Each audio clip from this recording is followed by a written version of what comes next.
في مستقبل التربية والتعليم. المشكات، إذاعة تونس الثقافية بالشراكة مع المعهد العربي لحقوق الإنسان وإذاعة السيدة FM. المشكات، قضايا التربية والتعليم في قلب الاهتمام والدرس والنقاش.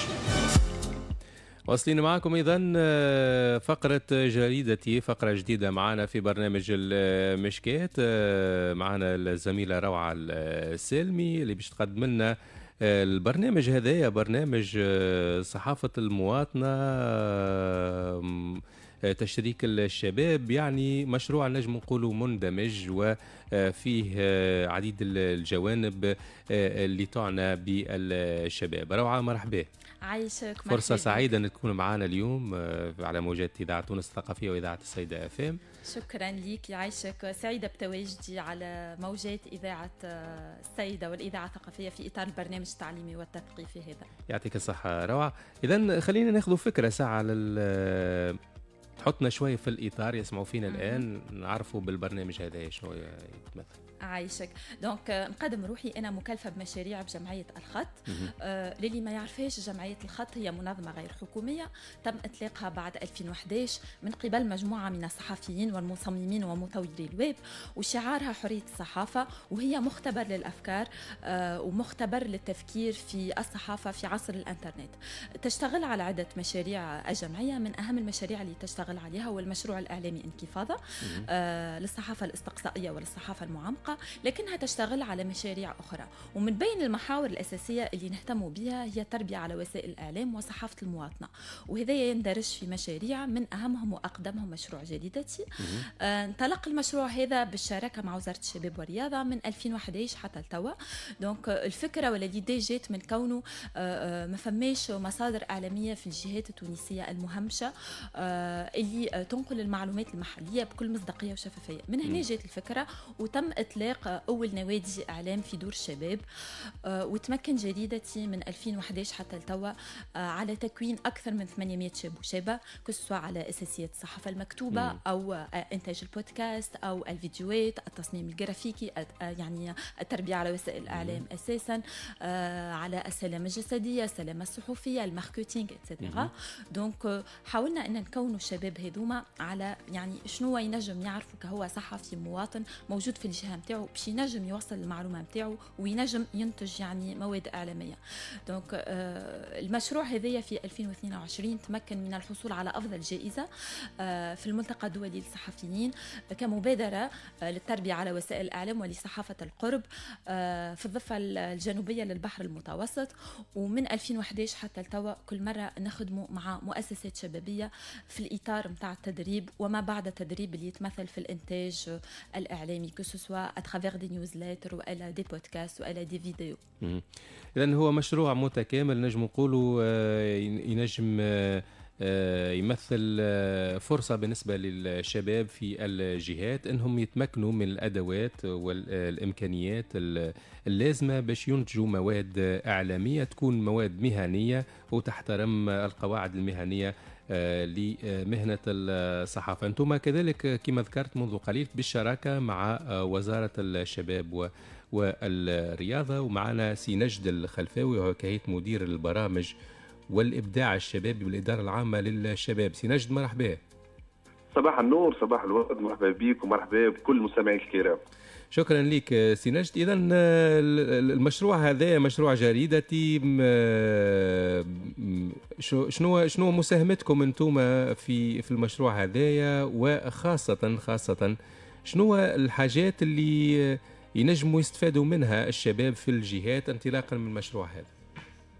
الحقيقة في البداية ساعة تحية روعة، ما خلتليش ما نتكلم. روعة يقول لي طيب كل شيء. روعة السالمي.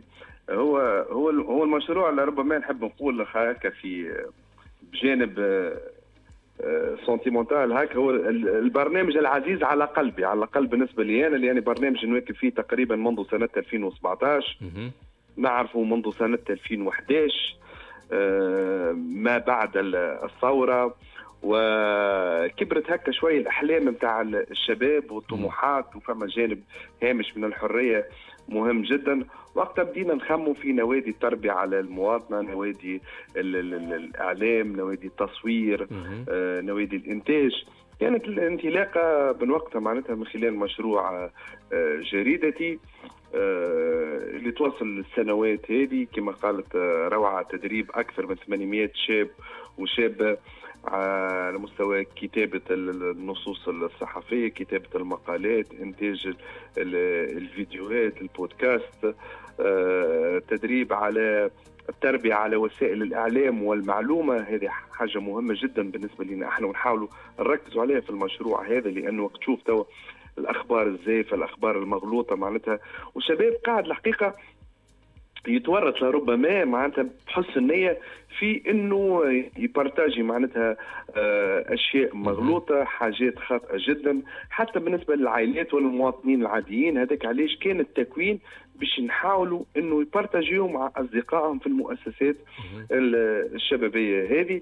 الفقره الاولى كانت يعني او المرحله الاولى من المشروع كانت في 5 نوادي مؤسسات شبابيه. المرحله الثانيه كما قالت روعه تقريبا من سنة 2023 أو 22 كانت المرحلة الثانية من المشروع في نوادي، في 8 نوادي شبابية، يعني مؤسسات شبابية، و8 نوادي إعلامية لتكوين الشباب، كذلك تكوين المؤثرين لمرافقة الشباب في إنتاج النيوزليتر، في انتاج البودكاست، في انتاج الفيديوهات. الحقيقه مشروع ساهم مساهمه كبيره جدا انه نكونوا الشباب، انه نوعيوا الشباب، انه الشباب اليوم اصبح قادر انه يفرق بين الغث والسمين على مستوى الماده الاعلاميه المقدمه له. وهذا اللي يخلينا بالحق نقولوا انه نجحنا في جانب انه التوعيه على مستوى التربية على وسائل الإعلام، أنه نرتقي بوعي الشباب حتى على المستوى النقدي وعلى المستوى الفكري، نرتقي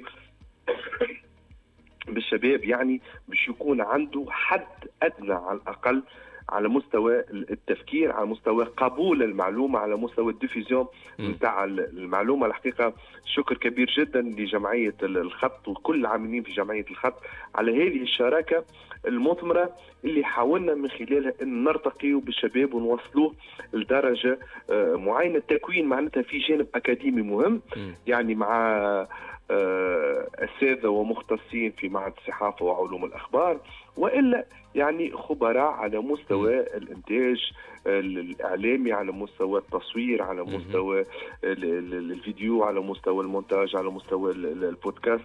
والحقيقة قاعدين نشوفوا يعني في إنتاجات مهمة جدا. أنا والله أنطوغي هكا توا بإنتاجات الشباب بالنيوزليتر. الحقيقة هذه احنا تو وصلنا تقريبا النسخة الرابعة من النيوزليتر بتاع جريدتي.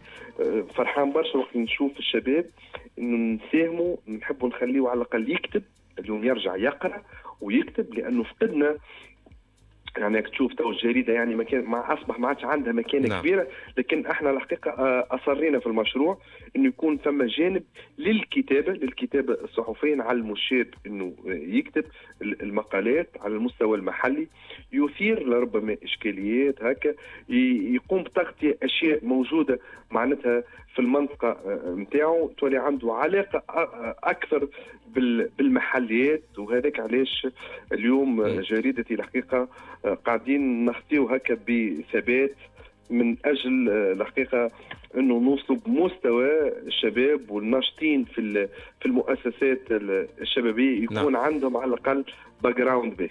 نعم. ظاهر نجد اللي بالحق المشروع عزيز على قلبك، يعني بما أنه استفاضت في الحديث عليه بشكل كبير، يعطيك الصحة.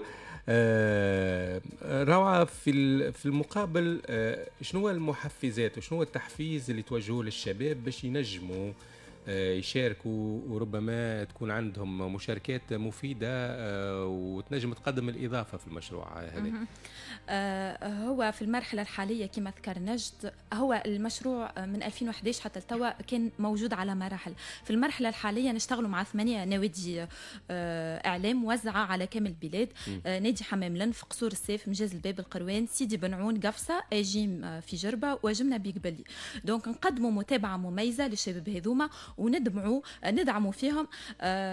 كيفاش؟ دونك اترافير لا فورماسيون، دونك يجيو بحذانا باش يعملوا دورات تدريبيه، وهذه حاجه تحفزهم انهم يخرجوا من الجهات الصغيره نتاعهم ويتنقلوا للعاصمه والا لجهات اخرى باش يتعرفوا على جهات اخرى وينجوا عليها مواد.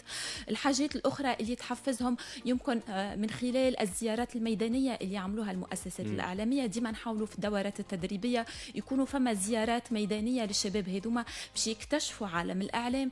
مشاو الوسائل الاعلاميه، مشاو للنقابه الوطنيه للصحفيين، عندنا يعني زيارات قادمه للانستيتو دو بريس والا تاب اتسيتيرا. دونك حاجه تشجع فيهم اكثر خدمه والا صحافه المواطنه بصفه عامه. يكونوا موجودين معنا اترافير لي ستاج. دونك كان فما امكانيه انهم باش يعملوا تربص في المؤسسه نتاعنا، انكفاضه حاجه يفرحوا بها برشا، والا خارج المؤسسه نتاعنا نشاركوهم في حاجات. مثلا اخر مره شاركوا في يعني السينما. دونك ايام قرطاج السينمائيه كانوا موجودين في تونس وغطاوا ايام قرطاج السينمائيه وحكيوا مع الممثلين والمخرجين وعملوا يعني منتجات في هذا الاطار. دونك هذوكم حاجات ينجموا يحفزوهم انهم يواصلوا العمل نتاعهم كصحافه المواطنه ويشاركوا معنا في اطار البرنامج. والحق نتاع ربي ديما يعني متشجعين باش يكونوا موجودين معنا في الدورات التدريبيه ويكونوا حاضرين. سي نجد الخلفاوي، هل عندكم يعني موقع او بلاتفورم باش تضعوا فيه كل المواد المنتجات هذه اللي يقدموها الشباب باش ينجموا ربما المواطن والجمهور العادي ينجم يتابع المنتجات هذه؟ والانتاجات موجوده على صفحه جريدتي، معناتها تلقاو فيها الكل على الفيسبوك. تلقاو كل الانتاجات الشبابيه، النيوزليتر كيف تلقاوهم موجودين، يعني كل ما يخص معناتها المشروع موجود على صفحه جريدتي. وحاجه اخرى، النيوزليتر كما حكي عليهم هما جرايد ينتجوهم الشباب في الجهات نتاعهم، يتم توزيعهم، يعني نبعثوا لهم نسخ مكتوبه ورقيه. جبت لهنا شويه نسخ تنوريكم امثله، يتم توزيعها في المدارس، في الاسواق، في الجامعات اتسيتيرا، باش يخلط صدى نتاع النادي الاعلام نتاعهم اكثر للعباد اللي موجودين في الجهات نتاعهم. يعطيكم الصحة. إذا نخليكم كلمة الختام، شنو تنجموا تقولوا في نهاية هذا اللقاء حول الجريدة وهذا المشروع اللي إن شاء الله يكون مشروع طموح وإن شاء الله يكون عنده نتائج كبيرة في المستقبل إن شاء الله. نجد أنا ولا أنت؟ كيف عايشك. احنا ديجا هذيا يمكن الابيزود الأولى اللي هي موجودة فيها أنا ونجد باش نعرفوا بالمشروع، لكن في الفقرات الجاية باش يكونوا فما دي بودكاست انتجوهم الشباب نتاع 8 مؤسسات شبابية اللي نشتغلوا معها الآن، باش تهم مواضيع تهمهم هما كشباب وإلا تهم الجهة نتاعهم. إن شاء الله تكون فقرة يكون عندها صدى يعني في الجهات نتاعهم ويسمعوها لي جان اترافير لي زوند نتاع سيده ولا اذاعه الاذاعه الثقافيه. انا نقدم شكر لفريق جديدتي، نقدم شكر وزاره الشباب والرياضه اللي هي ديما دعمتنا ورانا في المجال هذايا، نقدم شكر بالاكيد الى المشرفين والمؤطرين على نوادي الشباب على خاطر هما لو فيزافي ديريكت نتاعنا، واكيد شكر خاص للشباب احنا موجودين على خاطرهم وهما الحق نتاع ربي قايمين بالواجب نتاعهم على اكمل وجه.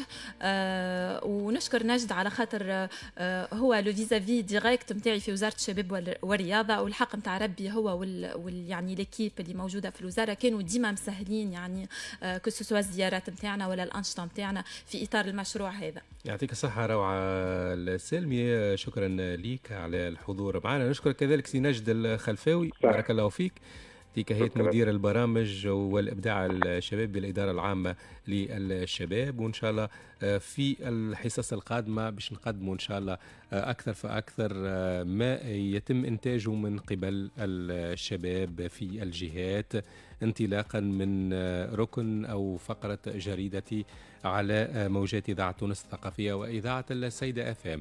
بعد شوية شكرا لك روعة، ونشوفوك بخير إن شاء الله مستقبلا في الحصص القادمة. مواصلين معاكم فقرة موسيقية، وبعد ذلك نتحدث على الروبوتيك ونوادي الروبوتيك.